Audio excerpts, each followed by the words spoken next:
Praise God from whom all blessings flow. Praise Him, all creatures here below. Praise Him above the heavenly hosts. Praise Father, Son, and Holy Ghost.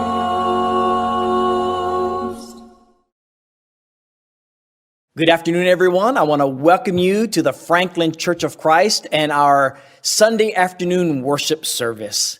We sure are glad that you are with us and pray that the service will be a great edification for you today. If you need to get a hold of us or want to get a hold of us, you can reach us at facebook.com/Franklin Church of Christ TN or visit our website at franklinchurchofchrist.com and go to the contact page. We'd love to hear from you. Well, enjoy and have a blessed worship service today. Father, we give thanks for this day and the privilege to worship you. We pray that our worship will be acceptable and pleasing in your sight. We ask you to comfort those families who have lost loved ones from COVID over the past months. We do give thanks to you that it appears the worst is over and that we now have a brighter outlook. Father, we are awed in regard to your creations and give you honor, glory, and praise. We pray for our military servicemen and women, for their safety and during separation from their families. Father, we pray for the leadership of our country, that you grant our leaders wisdom in their decisions. It is our prayer that they will direct this country in the way that you would have us go. We give thanks to you for the church and your Son's sacrifice on the cross, that we may have hope of eternal life. May each of us conduct our lives in a manner that is consistent with your will. Thank you, Lord, for all that you have done and continue to do. It is in your Son's name that we offer this prayer. Amen. My Lord has garments so wondrous fine, and myrrh their texture fills. Its fragrance reach to this heart of mine. With joy my being thrills. Out of the ivory palaces into a world of woe. Only His great eternal love made my Savior go. His life had also its sorrow sore, for aloes had a part. And when I think of the cross He bore, my eyes with teardrops start. Out of the ivory palaces into a world of woe, only His great eternal love made my Savior go. In garments glorious He will come to open wide the door, and I shall enter my heavenly home to dwell forever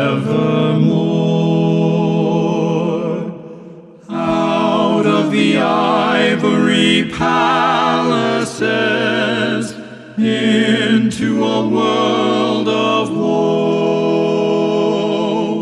Only his great eternal love made my Savior go.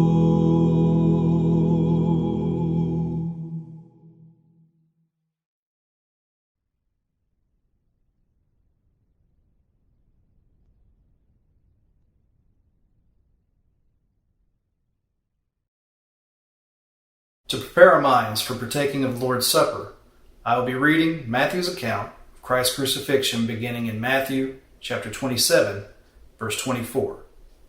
The reading will be from the English Standard Version.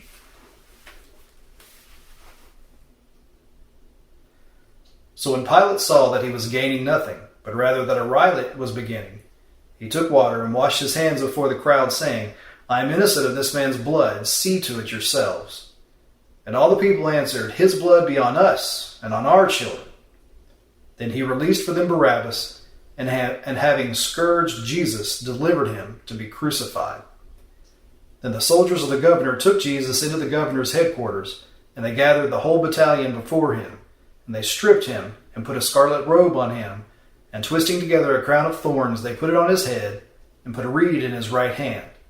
And kneeling before him, they mocked him, saying, Hail, King of the Jews! And they spit on him, and they took the reed, and struck him on the head. And when they had mocked him, they stripped him of the robe, and put his own clothes on him, and led him away to crucify him. As they went out, they found a man of Cyrene, Simon by name. They compelled this man to carry his cross. And when they came to a place called Golgotha, which means place of a skull, they offered him wine to drink, mixed with gall. But when he tasted it, he would not drink it. And when they had crucified him, they divided his garments among them by casting lots. Then they sat down and kept watch over him there. And over his head they put the charge against him, which read, This is Jesus, the King of the Jews. Then 2 robbers were crucified with him, one on the right and one on the left. And those who passed by derided him, wagging their heads and saying, You who would destroy the temple and rebuild it in 3 days, save yourself. If you are the Son of God, come down from the cross. So also the chief priests with the scribes and elders mocked him, saying, He saved others. He cannot save himself. He is the King of Israel. Let him come down now from the cross, and we will believe in him. He trusts in God. Let God deliver him now, if he desires him. For he said, I am the Son of God. And the robbers who were with him, who were crucified with him, also reviled him in the same way. Now from the 6th hour there was darkness over all the land until the 9th hour. And about the 9th hour Jesus cried out with a loud voice, saying, Eli, Eli, lama sabachthani? That is, my God, why have you forsaken me? And some of the bystanders hearing it said, This man is calling Elijah. And one of them at once ran and took a sponge, filled it with sour wine, and put it on a reed, and gave it to him to drink. But the other said, Wait, let us see whether Elijah will come to save him. And Jesus cried out again with a loud voice, and yielded up his spirit. And behold, the curtain of the temple was torn in two from top to bottom, and the earth shook, and the rocks were split. The tombs also were opened, and many bodies of the saints who had fallen asleep were raised. And coming out of the tombs after his resurrection, they went into the holy city, and appeared to many. When the centurion and those who were with him, keeping watch over Jesus, saw the earthquake and what took place, they were filled with awe and said, Truly, this was the Son of God. We'll now offer up thanks for these emblems. Father, thank you for the indescribable gift of your Son. We bow before you now with both shame and thanksgiving. Shame for our selfishness and foolishness that resulted in the death of your Son. Thanksgiving for the hope we have in his resurrection. Thank you for this bread, which we know represents our Lord's body that was beaten and spat upon for us. In Jesus' name, amen.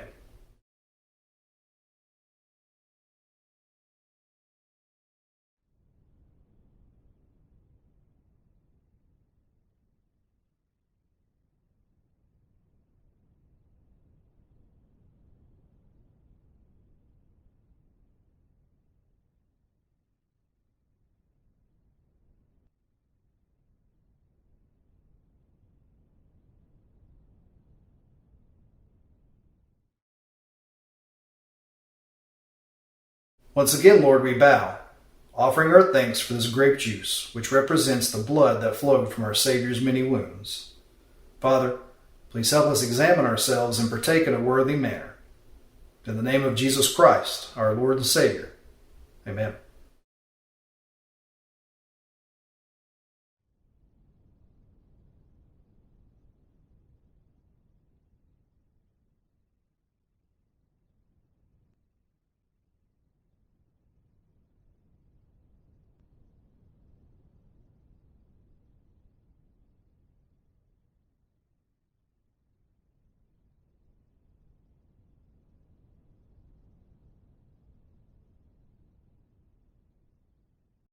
I know not why God's wondrous grace to me he hath made known, nor why unworthy Christ in love redeemed me for his own.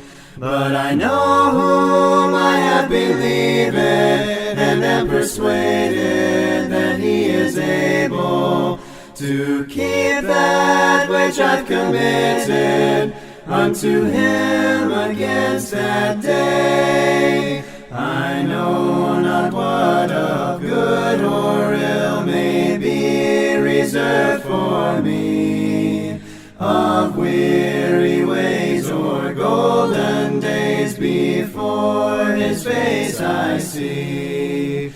But I know whom I have believed, and am persuaded that he is able to keep that which I've committed unto him against that day. I know not when my Lord may come at night or noonday fair, nor if I'll walk the vale with him or meet him in the air. But I know whom I have believed, and am persuaded that he is able to keep that which I've committed unto him against that day.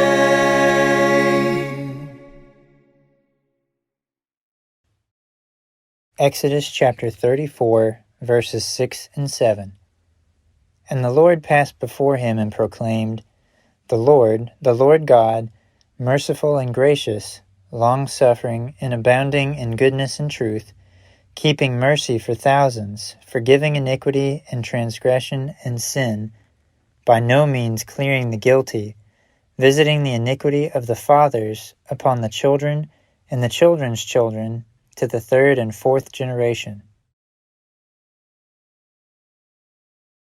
Good afternoon, everyone. I'm so glad that we are able to have this time together where I'm able to share God's word with you. And I want to say from the get-go, first of all, thanks again for all the letters. Again, every week, we just want to share our appreciation to you because of you taking the time to write, call, text, however you've been getting a hold of us. But I appreciate all the letters that we've been receiving of encouragement.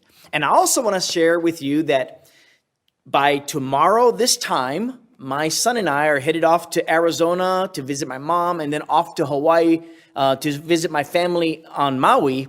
And so I'm going to be there for about a month with my son. And so you're going to get at least one, maybe two sermons from Hawaii. So anyway, I wanted to share that with you. So I'm thinking not to make you jealous, but to have you rejoice in God's creation. I may be having some of these lessons maybe from the beach or from the mountain, from a valley, wherever it is. But just a heads up that things are going to be looking a little different when you see me the next time.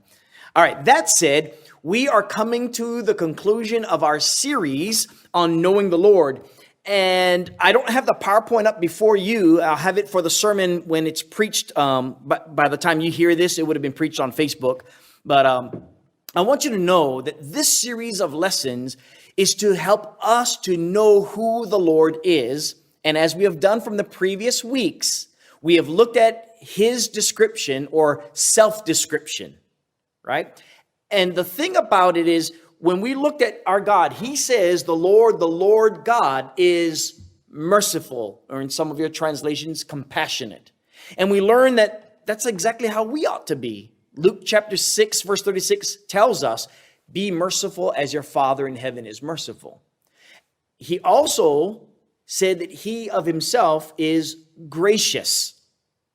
And we learn from those passages in the scriptures that here's how God shows his grace to the people who had just sinned against him, and how we are going to be gracious toward our enemies.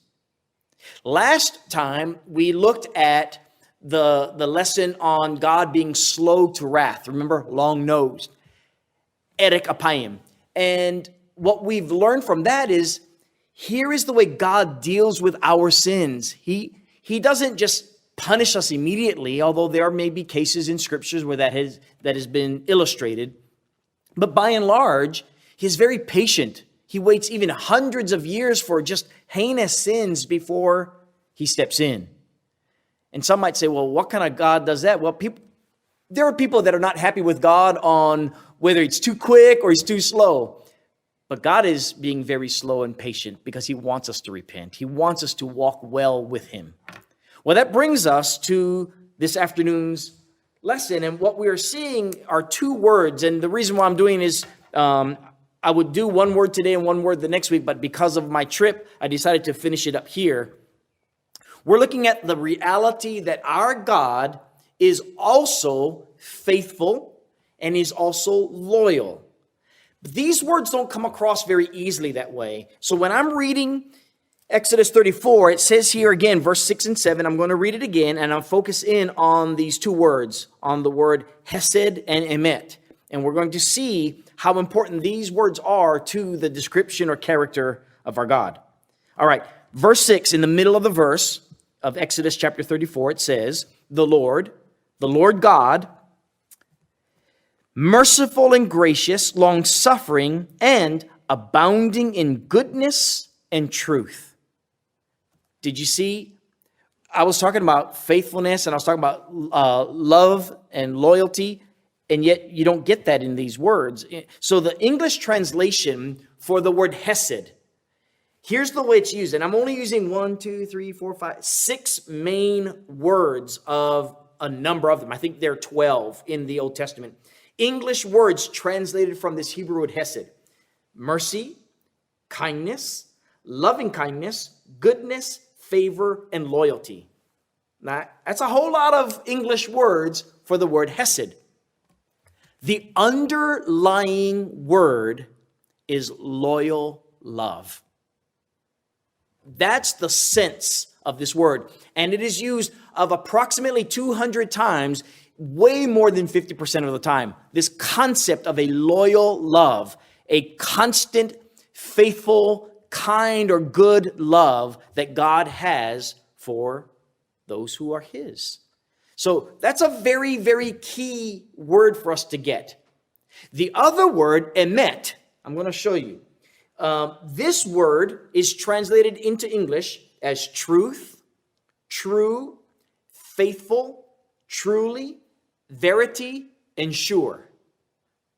Even though the overall usage of the word in the English translation has something to do with truth, the sense of that word is that of faithfulness. All right? So if we can combine these two thoughts, that our God, who is merciful or compassionate, he is gracious, he is long-suffering or long-nosed, right? Slow to anger.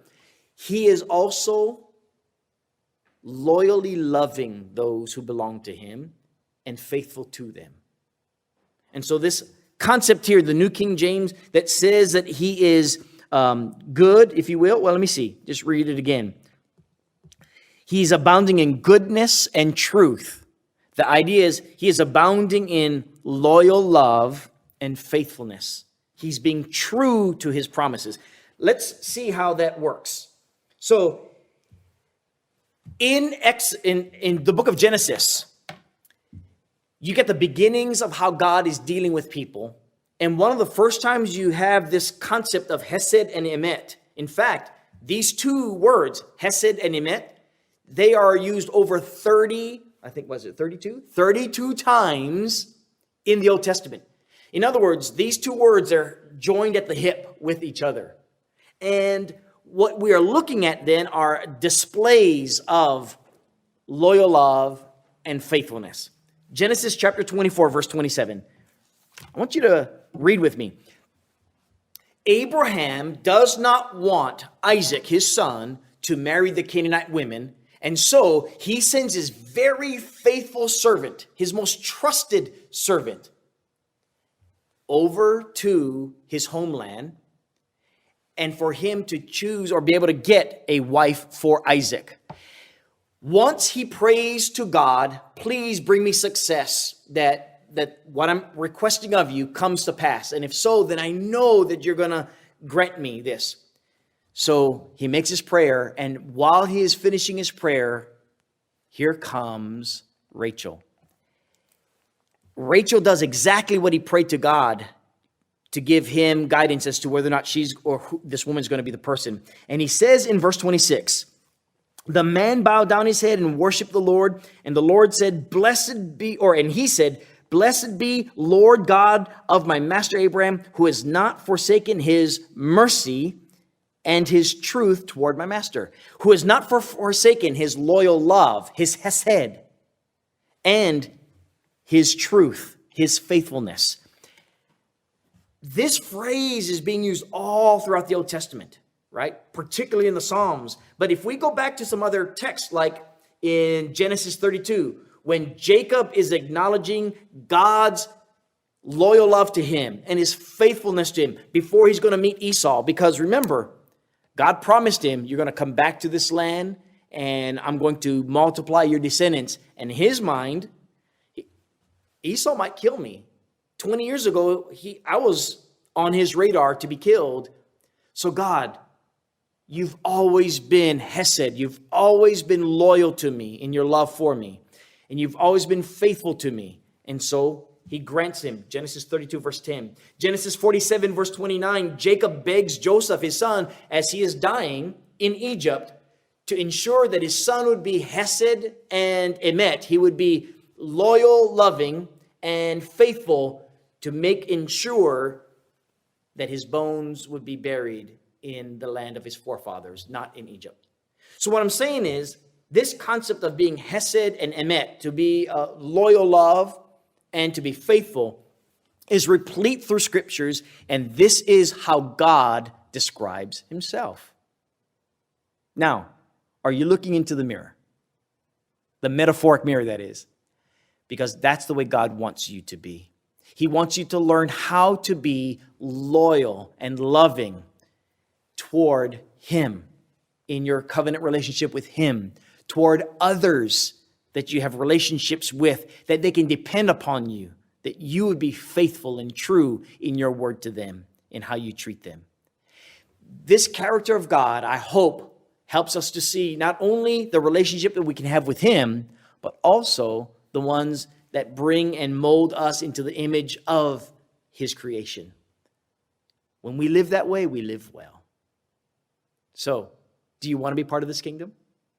If so, think about this.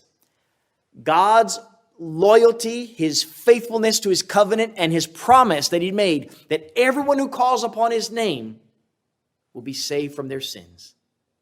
You can have your sins washed away right now by being buried with him. If you were to join yourself with a group of believers that know that when you do this, you are having your sins washed away and rising to walk in newness of life. But I know that only takes place if you confess Jesus to be the Christ, if you are wanting to put on Christ in your walk. And so he's willing to change you. Now, you may also want our prayers, and we'd be happy to pray for you. We'll be happy to pray with you if we get the opportunity. But whatever your situation is, let it be known to us how we can help you in this regard, and we will do our best. Well, until next time, God bless you. Sing the wondrous love of Jesus, sing his mercy and his grace. In the mansions bright and blessed, he'll prepare for us a place. While we walk the pilgrim pathway, clouds will overspread the sky. But when traveling days are over, not a shadow's sight.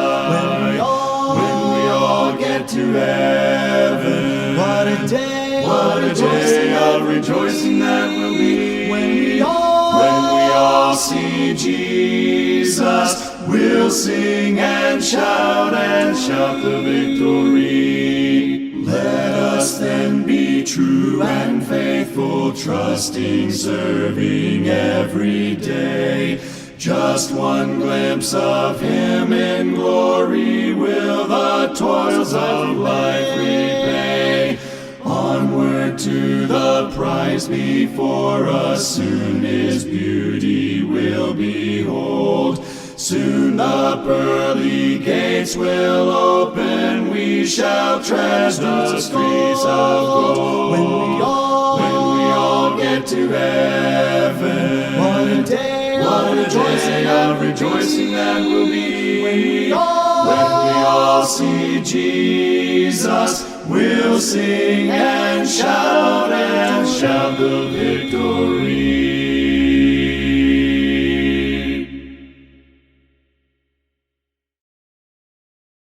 Let's go to our Heavenly Father in prayer.